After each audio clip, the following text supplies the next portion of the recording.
That's another great reason to join APD. I agree. Yeah. Oh, no, I didn't. So you've been working for APD for how many years now? So we're just on live on our Zoom and waiting for the stream to go live. Thank you for joining us. So we're live now? Yes, and we are good to go.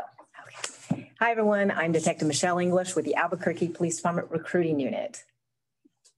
And I'm Officer James Demsick with the Albuquerque Police Department Recruiting Unit. Thank you for joining us today. Today, we're going to go over the minimum requirements to join our department as a cadet or lateral officer. And then later, we'll take your questions. And after those questions, we will introduce our special guest today, which is two detectives from the from the Crisis Intervention Unit. Yay.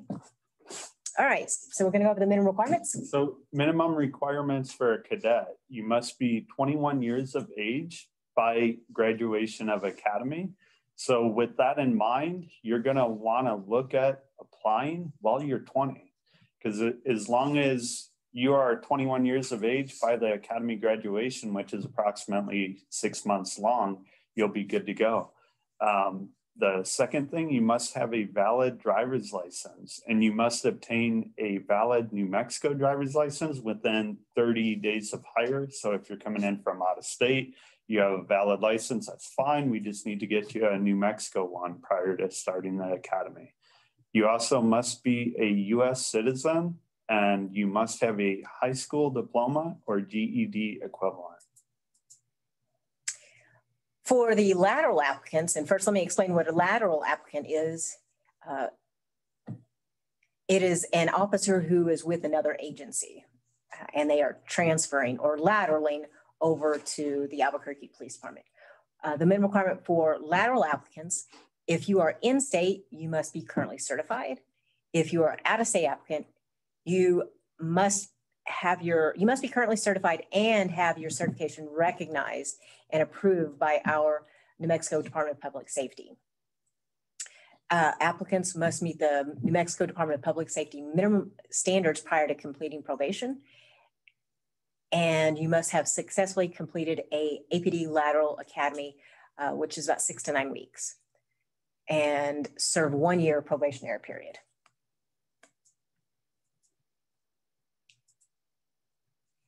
For the salary, as a cadet in the academy, you're going to be starting at $19.35 an hour.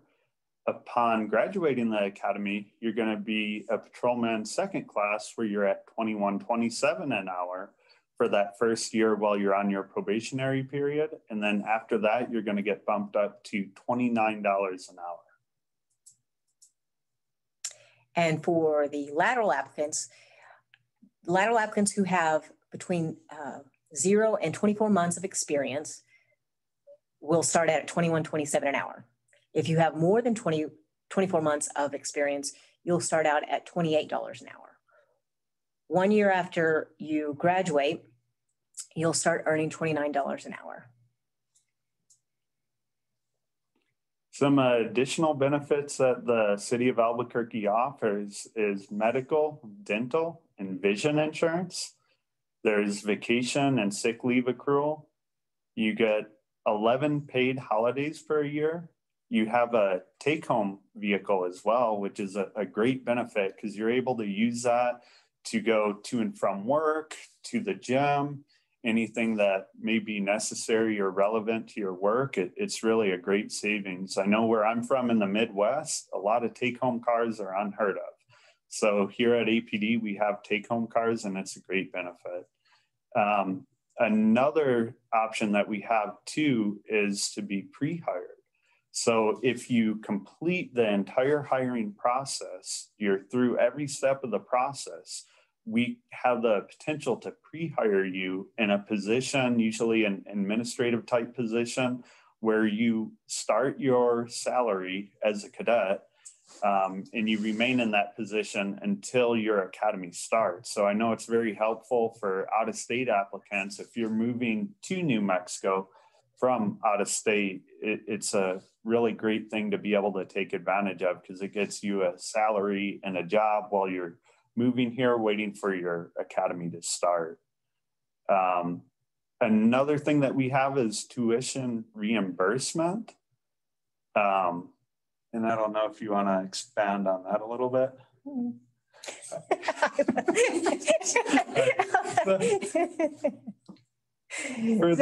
ahead. For the tuition reimbursement, if you were to come here with your bachelor's degree completed and you have student loans up to $25,000, they break that down over a 7-year period and you get paid that incrementally over a 7-year period. Another benefit that we have is educational leave, where you're allowed up to 3 hours of leave per week while you're at your normal shift. Okay, and additional opportunities. So we did give you the base pay hourly for officers, but there are other ways to increase your annual pay. One of them is shift differential, which means if you work swing or grave, you'll get paid a little bit more.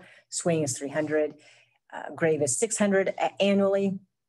If you're bilingual, you can make even more money after you pass a few tests. So if you are verbal only, you have to pass the test and you'll get paid $240 annually. And then if you pass a verbal and written test, you will earn $600 extra annually.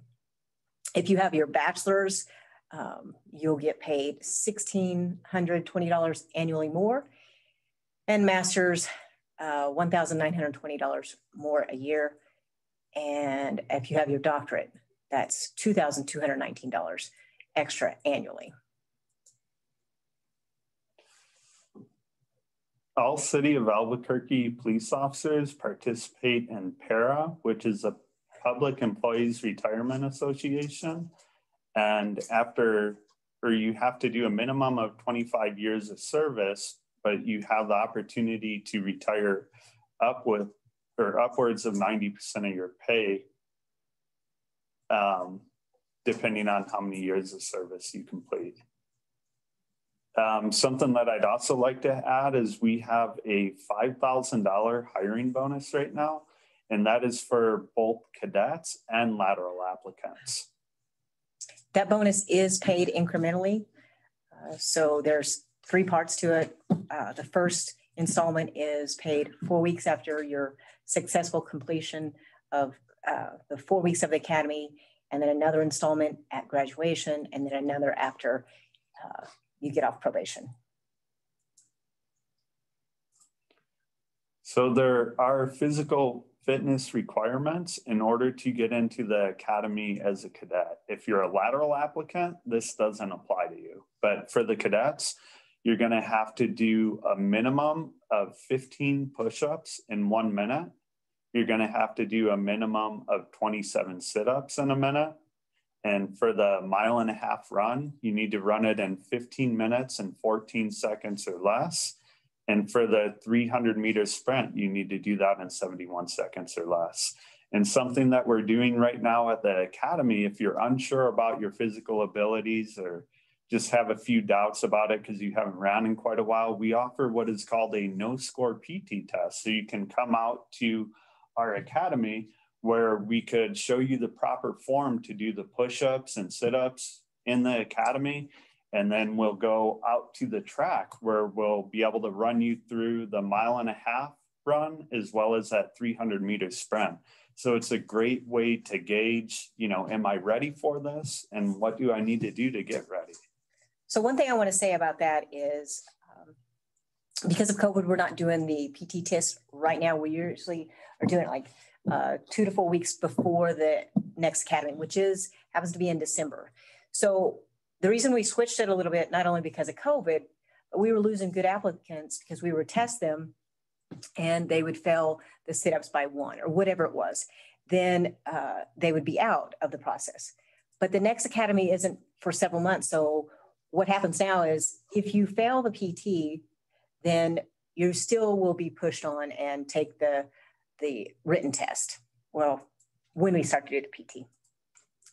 And we will work with you, and our wellness director will work with you if you pass your written test to get you ready for the final PT test. Even you have a story that you just saved someone that was not confident about their PT. Do you want to talk about that? Yeah, so we actually had an applicant who recently withdrew his application, and he just noted that he didn't feel he was ready for it physically. So I went through that old application. I gave him a call and said, you know, I noticed you withdrew. It was because, and the reason that you mentioned was you felt like you weren't ready for this job physically. And then I said, why don't we schedule an appointment to come down to the academy so I can run you through the PT test? And that was actually just the other day. Mm-hmm. We ran him through that PT test, and he did a lot better than he thought he could. And he's pretty much where he needs to be to get into the academy now. And it's really, he doesn't have to do it for several months, right? Correct. So yeah. Incredible. So we will work with you. So don't let that be an excuse to not apply with us and test. So now, bye, James. Now we want to bring in the two detectives earlier, and they can introduce themselves. They are from the Crisis Intervention Unit, so we can talk about their unit and minimum requirements, etc. So if you have any questions for them, just let us know. Thank you so much to the Albuquerque Police Department Recruiting Unit for having us on today. I know you guys are doing a tough job in a tough set of circumstances, so thank you for having us. My name is Ben Melendres. I'm a detective with the Crisis Intervention Unit here at Albuquerque Police Department. Joining me today is... I'm Detective Mike Sherrill. I'm also a detective with the Crisis Intervention Unit. So I'll go into detail about what our unit does and what it consists of, but basically how you can think of the Crisis Intervention Unit is we are the unit within APD that's going to handle all of our calls involving folks living with mental illness or developmental disability, and also responsible for training our officers and how to better those interactions when they are dealing with folks who live with mental illness or developmental disability. So the Crisis Intervention Unit, it's a large unit within APD that has gotten significantly larger since in the last couple of years. I think we're up to 13 detectives who do this, us two included. And I think the only department that has more detectives devoted to that would be LAPD. But I think Los Angeles has a few more people population-wise than Albuquerque does. So Albuquerque Police Department really puts a focus on our unit. And so, you know, I'll kind of break down what our unit does and the different areas within it. So once you're in the unit, there's kind of a couple of different paths you can take. Most of the detectives in our unit are what's called our home visit detectives. And what they do is they actually go out to folks in the community who live with mental illness or have been involved with usually uniformed police officers in some way, and they need mental health resources. Right? So a uniformed officer will make contact with that person during an ordinary call, and then they'll forward the request to our unit and say, hey, I think this person needs a little bit of help from your unit. And so our home visit detectives will take that referral and go make contact with folks out in the community and say, hey, are you doing okay? You had this incident with the police. We want to see you get better. Can we hook you with resources? Can we get you help with your medications?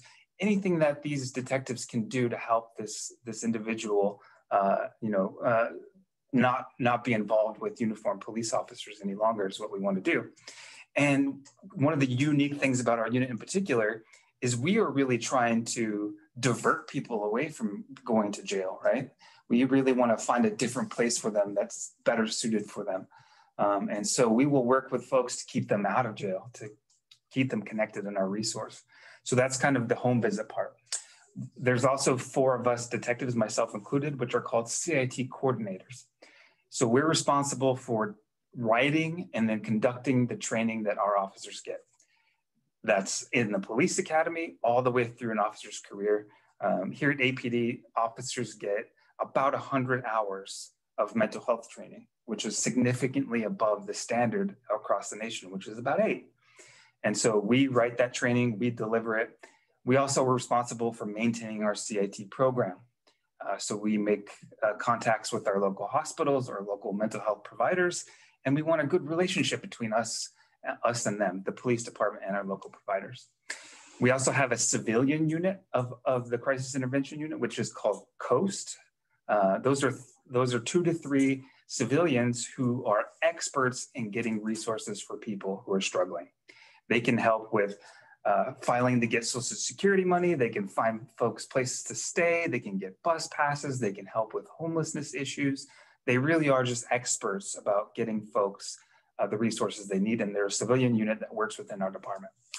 One of the newer and I think most effective and kind of the coolest units that we have is called the Mobile Crisis Teams.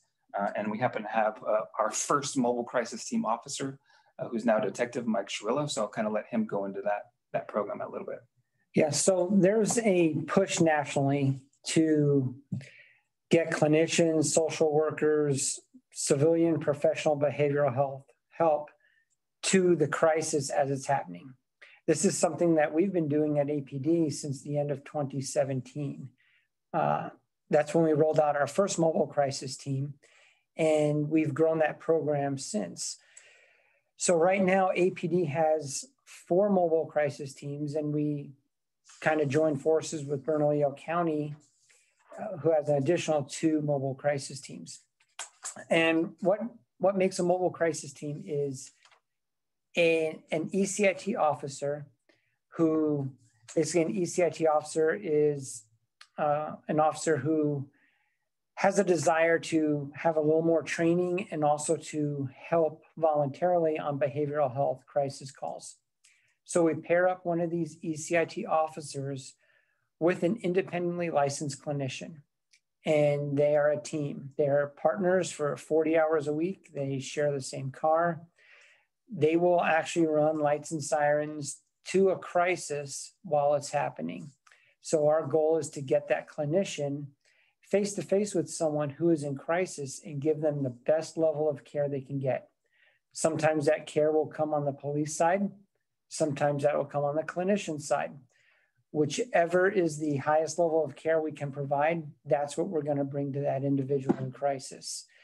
Over the last 4 years, the 4 teams have worked very hard. They've accrued thousands of calls already. Some of those have resulted in trips to the hospital. Many more of those have resulted in safety plans at home, resources at home, helping the family to get the individual through the crisis in a way that's not as harsh as maybe it was in years past in other demographics around the country. So we're doing the best we can, trying to stay on top and set the trends nationally and not just follow the trends. So we're one of the first teams in the country to actually put a corresponding unit on the streets, meaning the clinicians in the car with the officer.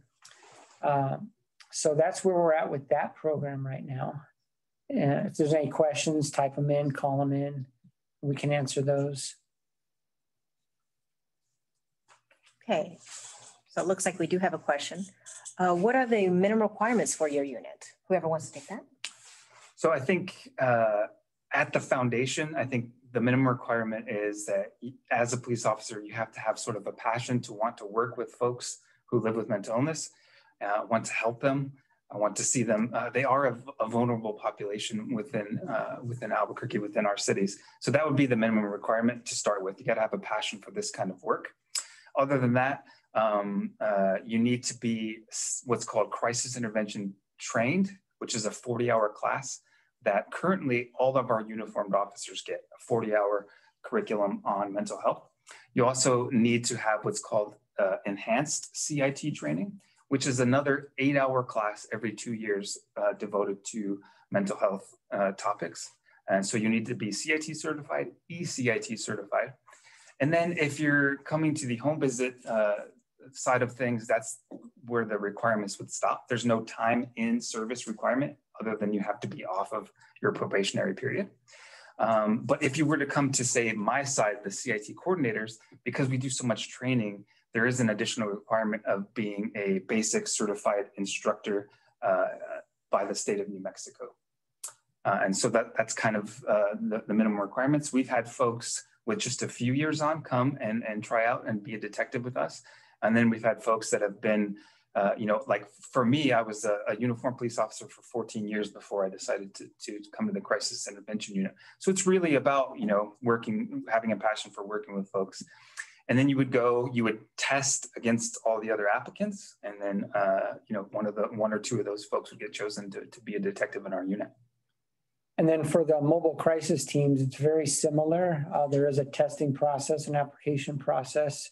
We're going to want to make sure that also you have that passion to help individuals in crisis. We're going to make sure you have all the training that you need to be a part of that. And we're going to make sure you understand that you're going to be in the vehicle for your entire shift with a clinician, and that there's going to be a partnership there. And just make sure you're ready for that side of police work. And then make sure you're ready to take just exclusive behavioral health calls as opposed to the variety of calls that you would normally take as a police officer.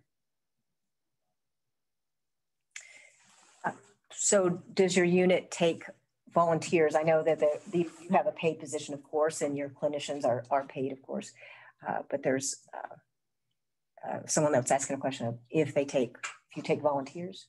Yeah, so there's been a couple of times throughout the last 4 years since I've been in the unit where we've had volunteers. Some folks use it that are like in a university setting where maybe they're studying psychology, and they'll come hang out with our unit and see how it works. We've also had folks help us out who are interested in learning the data that's generated by our unit. How many folks are we contacting? What are the results of that? And so we've had folks that have come and volunteered to help us out with data, but there's definitely a lot of different ways you can interface with our unit on a volunteer basis that we've had throughout the years. And that type of question, you want me to answer? Yes, that please. Okay, so the question is, what is or what will be the interface between the mobile crisis teams and the new community safety department the city has recently launched?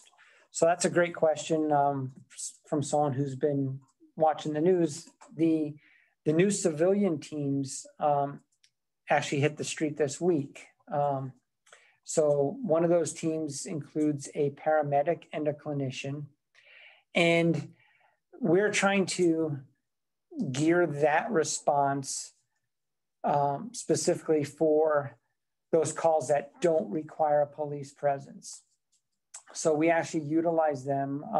This week, we had a mobile crisis team get dispatched to a call, and they recognized that, hey, this is a call through the 911 system, but we really don't need police there. And they dispatched what was called a fire mobile crisis team, which is that paramedic and a clinician, and they responded to that call. The interactions between the two teams, there's going to be a few little bugs that we work out of that. Ideally, we start dispatching the civilian teams to calls we know they can take by themselves. For a while, the police may be dispatched also to make sure the scene's safe. But ideally, we want to transition those teams to be standalone and start taking these calls on their own. So they're just in the infancy stages of that right now as far as ramping up with staff and a support system for them. The next level of response is going to be teams that are just strictly social workers, clinicians, without that paramedic element and certainly without that police element. So there's going to be a bunch of us out there. We all have different jobs, and they're all going to be based on the level of dangerousness and level of threat out there, where ideally don't want to start sending civilians into unsafe situations. So we're going to start just really vetting those things through the 911 system to see how we can pick the right response. Speaking of danger, does your unit have incentive pay to go to your to your unit? And what is that?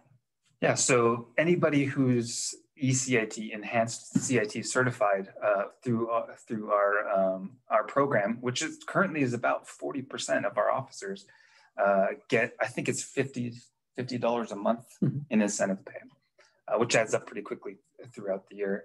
It's a nice little bonus for being willing to do that extra training and to be willing to respond to those type of calls.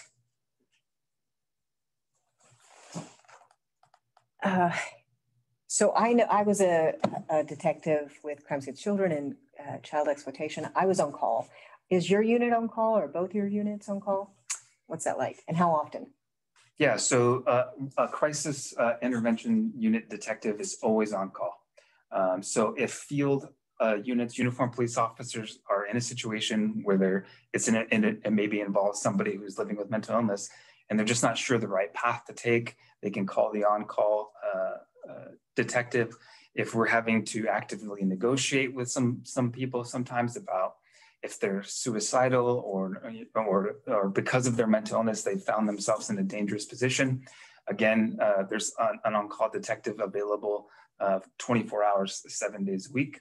As far as the MCT schedules, I know you guys have certain days where you're not available or certain hours. Yeah, because of the education level of the clinicians, they've become a real hot commodity here in New Mexico. There's not a lot of them. So right now, filling a 24/7 shift would be difficult. We could probably get the officers to do it, not so much the availability of the clinicians. So for mobile crisis teams, right now we have 7-day-a-week coverage. We have teams starting as early as 8 a.m. and the late shifts end about 11 p.m. So we're almost there. We lack some coverage through the graveyard hours. And that's probably going to remain that way, at least for a little while. So dealing with people, you want to develop a rapport. So when you're dealing with someone with mental illness who may not trust as much, so are you assigned to certain people so you keep seeing them and develop that trust, or is it just roll of the dice who gets who? So that's a great question, and you've hit on one of the tougher aspects of the job, which is we really want to build trust with our folks we work with. We want them to know that it's not just we're going to take them to jail. We want them to trust us, and so when a referral comes in from the uniformed police officers, it gets assigned to one specific detective.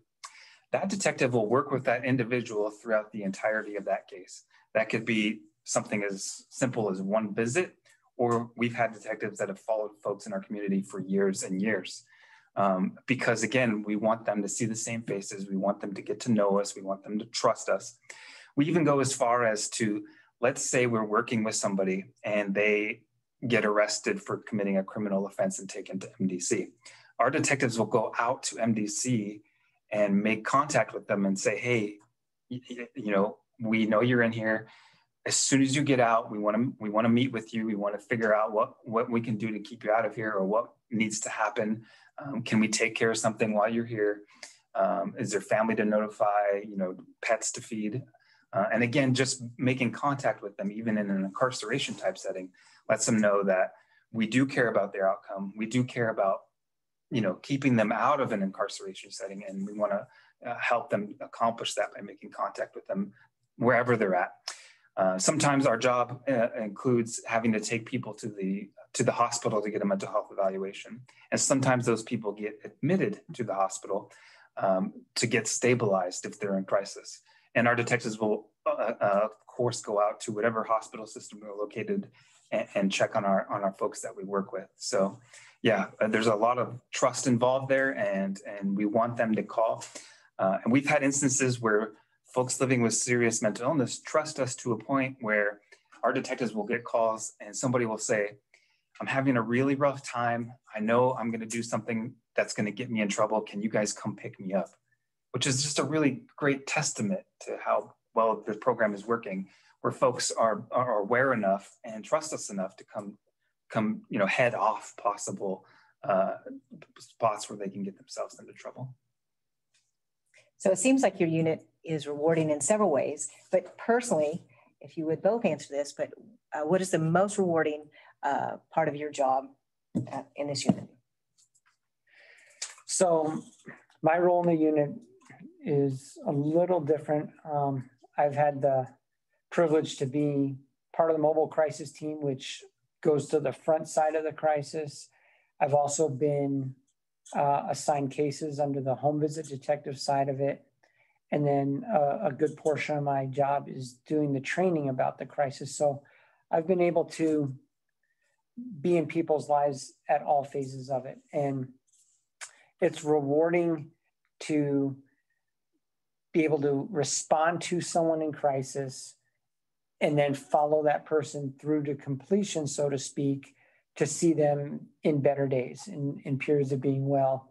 And then also have those success stories that we can incorporate in our training. So, and our unit has, I have a few, but our unit has tons and tons of success stories of just individuals who, they're very sick by no fault of their own.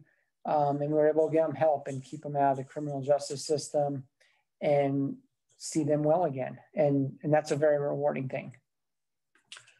I think everybody's reasons for becoming a police officer are a little bit different, but sort of at the heart of that is that you want to help people and you want to make a difference in your community. I think that's probably true for 99% of the folks who want to become police officers. So for me, being in this unit has really visualized that. It's come to fruition for me. Kind of like what Detective Shrillo said, you really get to see the difference you're making in people, and you get to help people on an individual basis. And also part of my job is to help break the stigma that surrounds topics like mental illness. And mentally ill folks kind of get demonized by Hollywood and the media. And so making the community more aware and of these things and destigmatizing and seeing the effect that you have as a police officer in somebody's life getting better is probably the most rewarding part of my job. There is a lot of interest in your unit from people out in Zoom world. One of the questions is, can you give any tips about interviewing with your unit? How can an officer, just starting out, how can they prepare, give them a better shot to getting inside your unit? The first thing I would say, if you're actually coming to interview with us, bring donuts. I mean, that is one cliche that I'm happy to be a part of. We do like donuts. But early in your career, if you eventually you can see yourself as a crisis intervention unit detective, right from the get-go, I would start taking more and more calls involving folks living with mental illness or developmental disabilities, like autism spectrum disorder, traumatic brain injury folks. Starting there, taking as many calls as you can, learning to work with folks, really developing a lot of patience that it takes to work with some of these folks, and then taking as much mental health related training as you can throughout your career. One of the best parts about being a police officer, regardless of where you're at, is how much free training opportunities you have. And these trainings are stuff you would normally have to pay a lot of money for outside of the law enforcement world. And here you just have pretty much unlimited opportunities for training, whatever it is. So if you're interested in eventually coming to our unit, I would start working with folks living with mental illness, and I would take as many of those mental health related trainings as I could. Definitely gravitate toward the harder calls that individuals don't want to take. A lot of times officers are intimidated by individuals in crisis. So start gravitating toward those calls and, keep a real simple list, a resume. And so when you do come to interview, it would speak volumes to come in and say, hey, I've voluntarily have taken 2,000 crisis calls already, and I'm good at them, and we'll start recognizing that. And I think we have another question. Oh, this is a comment. This unit is awesome. Thank you. Thank you, guys. That means a lot. I guess that's, do we have any more? You have your choice of assignments. So within the unit, you can either be a home visit detective, the detectives that actually go out and interact with folks in our community, or you can do what I do, and that's mostly writing curriculum, teaching officers, teaching. We also go and teach in pretty much any civilian agency that asks for stuff like de-escalation training. I think next week we're going to be training the city bus drivers. As you can imagine, they are involved sometimes with folks who live with mental illness, and there's an opportunity for things to go wrong. And so the city said, hey, can you come help train our folks on how to de-escalate, how to work with folks living with mental illness? And so, yeah, within our unit, you can have those two choices, or you could start your unit like Mike did as an MCT officer. Yeah, MCT is a uniformed officer position, and it's a great starting point for your career. Again, racking up time within that, taking crisis calls and stuff, because the MCTs only take crisis calls. So there's often positions available within mobile crisis team. Also, we utilize officers as backup MCT officers. So that's a great chance to try the unit out for a day or two here and there and see if it's something that you enjoy doing before you actually test for the unit. How long were you MCT before you transferred? So I'm about 2 years in MCT and about 2 years in the detective role. Well, I don't know about you all, but I learned a lot. Thank you very much. So that's it for today's session.